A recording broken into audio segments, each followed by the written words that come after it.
الحمد لله نحمده ونستعينه ونستغفره ونعوذ بالله من شرور أنفسنا ومن سيئات أعمالنا من يهده الله فلا مضل له ومن يضلل فلا هادي له أشهد أن لا إله إلا الله وحده لا شريك له وأشهد أن محمدا عبده ورسوله اللهم صل على محمد وعلى آل محمد كما صليت على إبراهيم وعلى آل إبراهيم وبارك على محمد وعلى آل محمد كما باركت على إبراهيم وعلى آل إبراهيم في العالمين إنك حميد مجيد. أما بعد يا أيها الذين آمنوا اتقوا الله حق تقاته ولا تموتن إلا وأنتم مسلمون. يا أيها الناس اتقوا ربكم الذي خلقكم من نفس واحدة وخلق منها زوجها وبث منهما رجالا كثيرا ونساء واتقوا الله الذي تساءلون به والأرحام إن الله كان عليكم رقيبا. يا أيها الذين آمنوا اتقوا الله وقولوا قولا سديدا يصلح لكم أعمالكم ويغفر لكم ذنوبكم ومن يطع الله ورسوله فقد فاز فوزا عظيما. وقال الله تعالى في هذا القرآن الكريم أعوذ بالله من الشيطان الرجيم بسم الله الرحمن الرحيم إن المتقين في جنات وعيون آخذين ما آتاهم ربهم إنهم كانوا قبل ذلك محسنين كانوا قليلا من الليل ما يهجعون وبالأسحار هم يستغفرون وفي أموالهم حق للسائل والمحروم وفي الأرض آيات للمؤمنين وفي أنفسكم أفلا تبصرون. Sallallahu alaihi wasallam. Aku berlindung kepada Allah dari gangguan syaitan yang dirajam atau yang terkutuk dengan menyebut nama Allah yang Maha Pengasih, yang Maha Penyayang. Innal muttaqina fi jannatin wa uyun. Sesungguhnya orang-orang yang bertakwa berada di dalam taman-taman surga dan mata air. Akhirina ma atahum rabbuhum. Mereka mengambil apa yang telah diberikan oleh Rabb mereka kepada mereka. Innahum kanu qabla dzalika muhsinin. Karena sesungguhnya mereka adalah sebelum itu di dunia adalah orang-orang yang berbuat ihsan. Kanu qalilan minal laili ma yahja'un. Adalah mereka sedikit sekali tidur di waktu malam. Wa bil ashari hum yastaghfirun. Dan di akhirat malam di waktu sahur mereka memohon ampun kepada Allah. Wa fi amwalihim haqqul lis-sa'ili wal mahrum. Dan pada harta mereka ada hak-hak yang sudah ditentukan, baik diminta atau tidak diminta. Wa fil ardi ayatul lil mu'minin. Dan di muka bumi terdapat tanda-tanda kebesaran Allah bagi orang-orang yang yakin. Wa fi anfusikum afala tubsirun. Dan pada diri kamu sendiri apakah kamu tidak memperhatikan? Surat Al-Zariyat, surat yang ke-51 ayat 15 sampai 21. Maha benar Allah dengan firman. Kaum muslimin hadirin jamaah Jumat yang dimuliakan oleh Allah. Pertama sekali kita panjatkan puji dan syukur kehadirat Allah Subhanahu wa taala atas segala limpahan rahmat, hidayah, taufik dan inayahnya kepada kita semua. Selanjutnya salawat dan salam mohonkan kepada Allah semoga selalu tercurah kepada hamba Nabi dan Rasulnya yakni Nabi Muhammad Muhammad sallallahu alaihi wasallam. Kaum muslimin hadirin, jamaah Jumat yang dimuliakan oleh Allah. Setiap hari Jumat, siapapun khatib yang berdiri di mimbar ini tidak akan pernah lupa mengingatkan kita, berwasiat kepada kita supaya kita menjadi orang-orang yang bertakwa. Ya ayyuhalladzina amanu ittaqullaha haqqa tuqatih. Wahai orang-orang yang beriman, bertakwalah kepada Allah dengan sebenar-benar bertakwa kepadanya. Dan kalau sekiranya bapak-bapak saudara-saudara hadirin jamaah yang dimuliakan oleh Allah, kita menyiapkan diri untuk mengabulkan wasiat ini, insya Allah apa yang akan dibacakan di dalam ayat tadi, dalam kitab tadi, itulah yang diantaranya kita dapatkan, yaitu ayat 15 tadi. Innal muttaqina fi jannatin wa uyun. Sesungguhnya orang-orang yang bertakwa nanti akan ditempatkan oleh Allah di dalam surga. Di dalam surga ada taman, di dalam surga ada mata air, di dalam surga macam-macam yang dijanjikan oleh Allah kepada kita yang tidak bisa kita bayangkan dan ada dunia ini. Cuma persoalannya adalah apakah sudah ada usaha kita untuk mencapai hal yang demikian. Yang pasti surga itu hanya disediakan oleh Allah bagi orang yang bertakwa. Sebagaimana dalam ayat yang lain, wajadnatil arda samawati wal ardh uiddat lil muttaqin. Surga yang luasnya seluas langit dan bumi itu disediakan oleh Allah bagi orang-orang yang bertakwa. Nah, di antara orang yang bertakwa buruknya adalah tingkatan yang tertinggi an-nabiyyin, dan yang kedua as-siddiqin, yang ketiga adalah asy-syuhada, yang keempat as-shalihin, dalam ayat yang lain auliya Allah, wali-wali Allah, dan al-mabrur, orang yang selalu berbuat kebajikan. Itu adalah buruknya orang-orang yang bertakwa, dan untuk mereka lah Allah sediakan surga itu.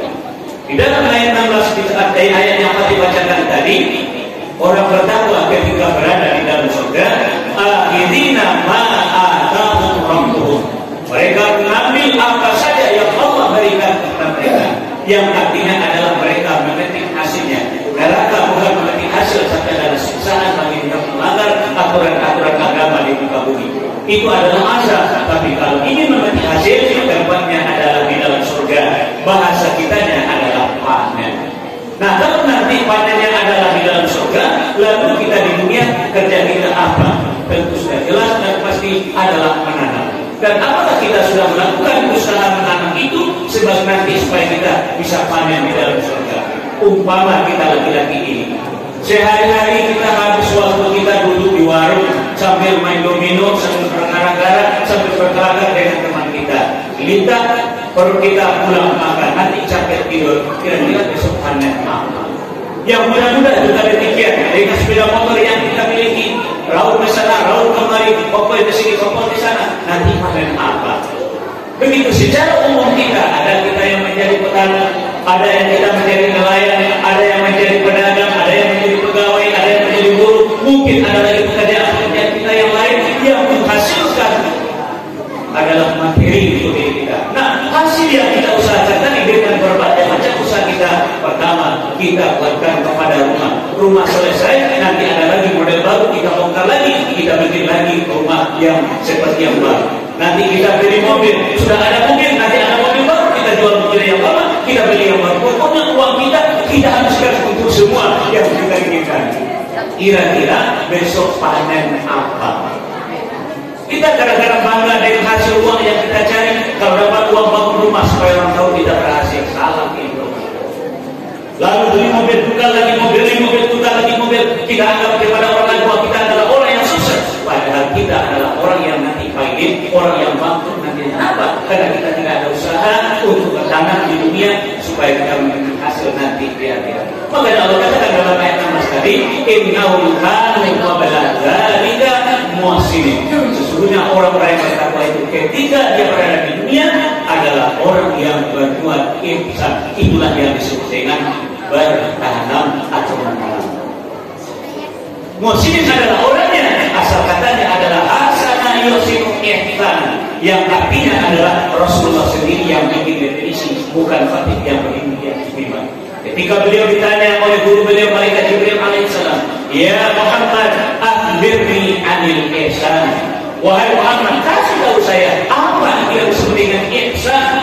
Dijawablah oleh Nabi kita, "Anta'budallaha ka'annaka tarahu, fa in lam takun tarahu fa innahu yaraka." Engkau mengabdi kepada Allah, engkau menyembah kepada Allah, engkau hamba dari kepada Allah, seakan-akan engkau melihat kepadanya. Kalau tidak bisa seakan-akan engkau melihat kepadanya, maka berkeyakinanlah Allah yang melihat kepada engkau. Jadi artinya orang yang bertakwa selama 24 jam dia akan selalu diawasi oleh Allah.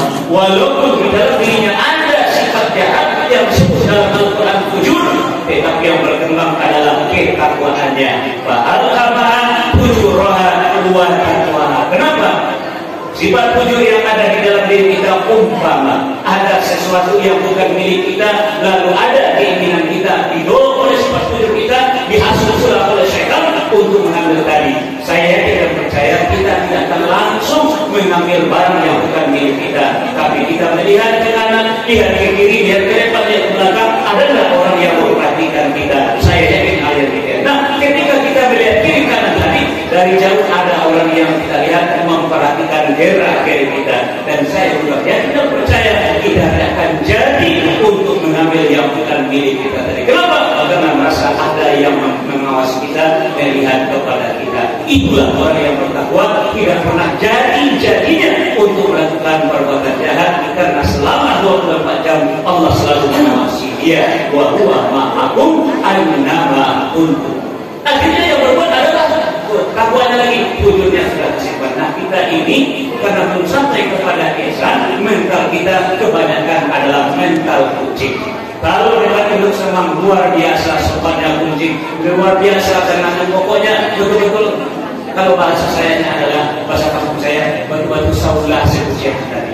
Tapi karena sedikit majikannya, 2 ekor ikan di bawahnya lagi, itulah mental kucing. Tapi bagi orang yang bertakwa, yang selalu merasakan kehadiran Allah melihat kepadanya, maka selama 24 jam dia tidak berhenti untuk melakukan perbuatan-perbuatan yang menyenangkan. Makanya dia akan selalu berbuat baik. Contoh di dalam surat Ali Imran ayat 133-134 Allah berfirman, Bismillahirrahmanirrahim. Wasari'u ila maghfiratin min rabbikum wa jannatin 'arduha as-samawati wal ardu u'iddat lil muttaqin alladzina yunfiquna fis-sarra'i wad dharra'i wal kadhibina al-ghayza wal 'afina 'anil nas wallahu yuhibbul muhsinin. Kalau dalam ayat tadi Allah mengatakan innahum kanu qabla dzalika muhsinin, sesungguhnya mereka dahulu ketika di dunia adalah orang yang berbuat ihsan. Dalam ayat ini Allah katakan wallahu yuhibbul muhsinin, Allah suka, Allah sayang, Allah cinta kepada orang-orang yang berbuat ihsan. Mana contohnya? Pertama adalah alladzina yunfiquna fis-sarra'i wad dharra. Baik di waktu lapang maupun di waktu sempit, dia akan selalu berbuat baik, dia akan selalu memberi, jadi tangannya selalu berada di atas. Kalau kita bawa kepada ayat-ayat yang lain, umpamanya Allah katakan alladzina yunfiquna amwalahum bil-laili wan-nahari sirran wa 'alaniyah. Malam hari dia memberi, siang juga memberi, sembunyi-sembunyi memberi, terang-terangan juga memberi. Pokoknya tangannya selalu berada di atas. Jangankan dia mencuri, berhutang dia tidak mau. Jangankan berhutang, meminta dia juga tidak mau. Jangankan meminta, berharap untuk dikasih orang juga dia tidak mau. Inilah perbuatannya pribadinya orang-orang yang berbuat ihsan ini, atau orang-orang yang bertakwa. Memang luar biasa. Wajah Allah katakan inna akramakum indallahi atqakum. Sungguhnya orang yang paling mulia di sisi Allah adalah orang-orang yang bertakwa, karena pribadinya memang mulia, bukan hina, tapi adalah orang yang seperti demikian. Dan yang kedua dalam ayat ini adalah wal kaziminal ghaib. Walaupun emosinya dipancing oleh orang, walaupun emosinya dicubil orang untuk supaya dia marah, namun dia tetap memberi. Apa dia tadi? Dia tahan emosinya. Coba kalau dia tidak bisa menahan diri, keluar kata-kata yang barangkali bisa lebih parah dari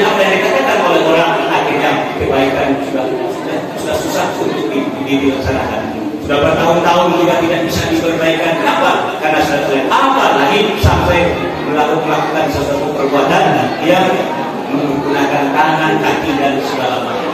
Jadi orang bertakwa dia selalu memberi dia tahan diri. Selama 13 tahun Nabi dihina dan dicaci maki maka namun beliau tetap memberikan contoh kepada kita menahan diri. Dan yang ketiga adalah wal afina annas. Walaupun dihina dan dicaci maki dan segala macam diburu-burukan atau difitnah, namun dia masih tetap memberi, yaitu memberikan maaf kepada orang yang merugikan beliau. Itulah pribadinya orang-orang yang bertakwa. Wajar kalau dosanya diampuni oleh Allah, kalau wajar Allah sediakan surga baginya, surga yang luasnya seluas langit dan kalau muslimin hadir jamaah umat yang dimuliakan oleh Allah, kita sangat miskin dengan pribadi-pribadi yang seperti ini. Dan ini yang disebut dengan akhlak. Karena Islam itu dibangun di atas 3 fondasi yang paling pokok. Yang pertama adalah akarnya ke bawah, dan yang kedua batang dahan rantingnya di atas, dan yang ketiga dengan izin Allah ada buahnya. Buahnya inilah yang belum ada bagi kita umat Islam yang belum berperilaku, yang baru berakhlak, baru bermoral, baru berlaku seperti apa yang diajarkan dalam Islam dan seperti apa yang dicontohkan oleh Nabi kita. Maka satu-satunya jawaban adalah mari kita jadi orang yang bertakwa. Insya Allah dengan ketakwaan itulah kita akan bisa melahirkan akhlak. Dengan sedikit apapun ilmu belum tentu kalau kita tidak bertakwa, ilmu tadi bisa membawa kepada kesombongan dalam contoh. Kalau orang yang bertakwa, kalau ada saudaranya salah, dia tidak menyalahkan, tapi menunjukkan yang salah. Tapi karena kesombongannya, karena dia tidak ada ketakwanya, kesalahan kawannya, dia akan tanggung jawabnya untuk menyalahkan dia, untuk menyatukan dia, untuk menonjolkan dia. Ini bukan akhlak yang terpuji di dalam Islam. Kalau Islam insya Allah mudah-mudahan betul-betul rahmatan lil alamin. Silakan lanjutkan saja ayat tadi bagaimana usaha yang dilakukan oleh orang bertakwa. Jadi yang pertama adalah tangannya selalu berada di atas, dia adalah orang yang suka memberi. Dan yang kedua dalam ayat ini tidak dijelaskan tahu qalilan minal laili ma yahjaun, dia tidak patuh dengan aturan prokes protokol kesehatan. Kalau menurut prokes tidur itu harus 8 jam, itu standar menurut prokes. Tapi orang bertakwa dia kurang sekali tidur pada waktu. Kenapa? Kalau prokes tidak salah, hanya untuk menjaga raga kita, jasad kita, karena tujuannya kembali kepada negeri, besok akan berusaha kembali. Tapi orang bertakwa kenapa sedikit sekali tidurnya waktu malam? Karena yang dipikirkannya adalah jiwanya. Bukan berarti tidak memikirkan raga, tapi jiwa yang utama. Kenapa? Karena jiwa itulah yang akan kembali kepada Allah. Sementara raga hanya sampai di alam kubur saja, dia akan menyatu kepada asalnya keempat. Makanya dia kurang tidur waktu malam. Itu juga dengan minum, kalau prokes adalah minum 2 liter satu hari. Tapi orang bertakwa dan dia ingin jadi orang bertakwa, dia melakukan banyak puasa. Kalau dia puasa 1 liter saja susah untuk minum 1 hari. Tapi insya Allah dia akan tetap sehat selalu. Kemudian yang ketiga di dalam ayat ini wabil ashari yastabirun, dan di akhir malam dia adalah orang yang sering minta ampun kepada Allah. Jadi orangnya tidak sombong, tidak merasa setuju, dia tidak merasa orang yang baik, tapi adalah merasa selalu ada dosa. Allah katakan dalam ya yang demikian itu dalam Al-Quran, pada usaha ampun jangan kalian anggap diri kalian sudah suci. Wa fi amwalihim haqqul lis-sa'ili wal mahrum, di dalam harta mereka ada hak orang lain. Jadi diminta atau tidak diminta dia kasih hak orang lain. Jadi kita suka menahan hak orang, mengambil hak orang. Pertama mencuri, hak orang kita tahan. Yang kedua kita pinjam punya orang, sampai hari ini belum dikembalikan, masih kita tahan hak orang. Apalagi harta yang diberikan oleh Allah kepada kita melalui kekayaan kita yang sampai hisabnya masih bisa tahan, tidak kita keluarkan zakatnya. Kalau orang bertakwa tidak ada hak orang pada dirinya. Dan selanjutnya adalah dalam ayat ini wabil ardi ayatul lil mu'minin, di muka bumi ini terdapat tanda-tanda kebesaran Allah bagi orang yang yakin. Terakhir wa bi anfusikum afala tubsirun, dan pada diri kamu sendiri apakah kamu tidak memperhatikannya. Jadi dengan memperhatikan diri saja insya Allah kita akan bisa menjadi orang bertakwa. Dari mana kita, sedang di mana kita, dan apa yang harus kita lakukan, dan hendak ke mana kita, insya Allah.